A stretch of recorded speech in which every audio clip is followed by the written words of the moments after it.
El objetivo de esta narración es la de que conozcas el escenario en el que triunfa la primera revolución obrera en 1917. La denominación del Imperio ruso se refiere al periodo de tiempo comprendido entre 1721 y 1917. La capital del imperio era San Petersburgo, que sería rebautizada en 1914 como Petrogrado. El imperio ruso era inmenso. Su extensión era de más de 22 millones de kilómetros cuadrados. A la altura de 1917 comprendía el actual territorio de Rusia e incluía territorios de los estados bálticos, Bielorrusia, parte de Polonia, Moldavia, el Cáucaso, Finlandia, la mayoría del Asia Central y una parte de Turquía. La población en las mismas fechas sobrepasaba los 120 millones de habitantes y era tan heterogénea que entre sus habitantes había, entre otras religiones, luteranos, católicos, musulmanes, griegos ortodoxos, judíos y miembros de la Iglesia Apostólica Armenia. La multiplicidad de etnias y lenguas también era enorme. A comienzos del siglo XX, Rusia era un país preindustrial. La base de la economía era fundamentalmente la agricultura. De ahí la importancia de conocer las características de la agricultura rusa. La estructura de la propiedad descansaba sobre grandes latifundios en manos de la aristocracia, la corona, la iglesia y unos pocos agricultores acomodados. La tierra era trabajada por campesinos analfabetos. En vísperas de la Primera Guerra Mundial, solo el 14,5% de la población vivía en ciudades. La rentabilidad era escasa. El sector agrario era incapaz de proveer recursos a la población. Si recuerdas, en la mayor parte del mundo occidental había triunfado la Segunda Revolución Industrial. Mientras tanto, en Rusia, la industrialización, que se había iniciado tardíamente y que se localizaba solo en algunas grandes ciudades, dependió del capital extranjero y de la iniciativa del Estado. Recuerda la debilidad de la burguesía rusa.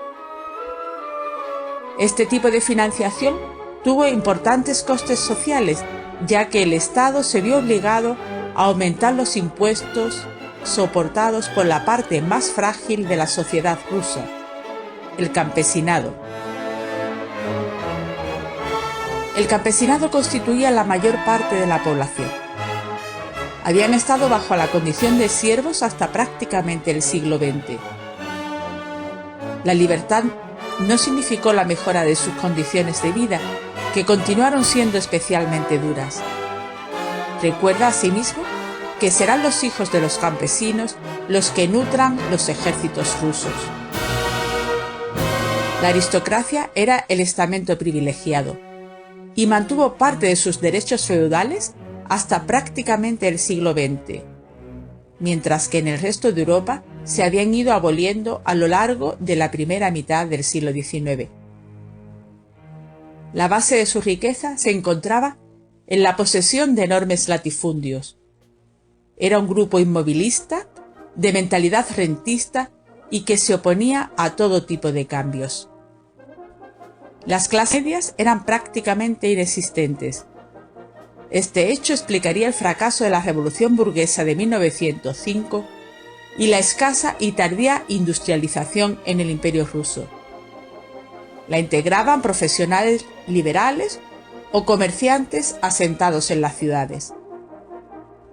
El proletariado industrial era un grupo escaso pero muy politizado, debido a la implantación de ideologías revolucionarias procedentes de Europa, como el anarquismo o el marxismo. Un poco de historia. En el siglo XIX hemos estudiado el importante papel del pueblo ruso en la derrota de Napoleón y su protagonismo en el Congreso de Viena en 1815, rediseñando el mapa de Europa, así como en la creación de la Santa Alianza, pacto militar por el que los países se juramentaron para luchar contra la expansión del liberalismo. En el reparto de Viena, Rusia consiguió parte de Polonia, Finlandia y Besarabia. El papel protagonista de Rusia en Europa comienza a quedar en entredicho en la Guerra de Crimea entre los años 1853 y 1856. El conflicto, que comenzó con un pretexto religioso, escondía intereses estratégicos y económicos. Ante la debilidad del Imperio Otomano, Rusia deseaba sus territorios, lo que le supondría una salida al Mediterráneo. El Imperio ruso salió tan mal parado que su papel en Europa comenzó a ser cuestionado. El escenario cambia en la segunda mitad del siglo XIX y asistimos a conflictos estratégicos en el Pacífico, que culminarán en 1905 en el enfrentamiento ruso-japonés. El hecho de que el ejército imperial japonés obtuviera victoria sobre los rusos fue inesperado, porque será la primera vez que un pueblo no caucásico venciera a una potencia imperialista europea. Estas victorias transformarán drásticamente el balance de poder en el este de Asia, lo que daría como resultado la consolidación de Japón como país importante en el escenario mundial. Mientras que en Rusia, la vergonzosa derrota generó insatisfacción hacia un corrupto e ineficiente gobierno, y como hemos visto, fue una de las principales causas de la Revolución Rusa de 1905. Nicolás II parecía incapaz de hacer frente a problemas tanto internos como internacionales.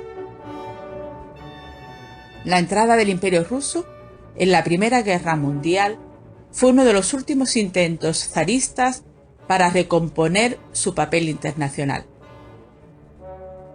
A esta situación internacional habría que añadir la grave inestabilidad interna, expresada en rebeliones campesinas, terrorismo, anarquismo, que fueron duramente reprimidas.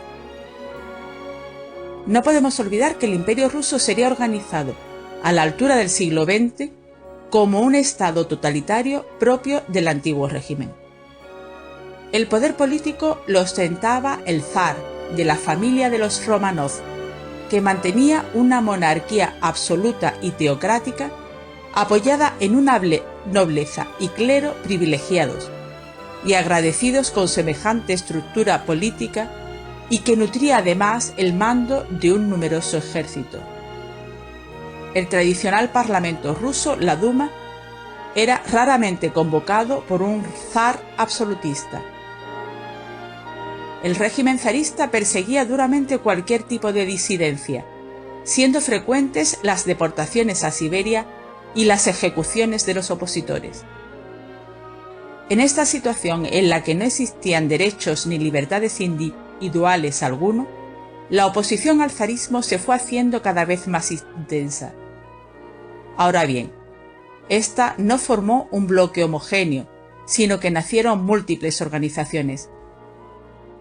En la coyuntura previa al estallido revolucionario de 1917, la oposición al zarismo se encontraba entre los sectores más ilustrados de la sociedad e incluía desde sectores nihilistas a socialistas revolucionarios, constitucionalistas democráticos y marxistas, divididos estos últimos entre mencheviques y bolcheviques.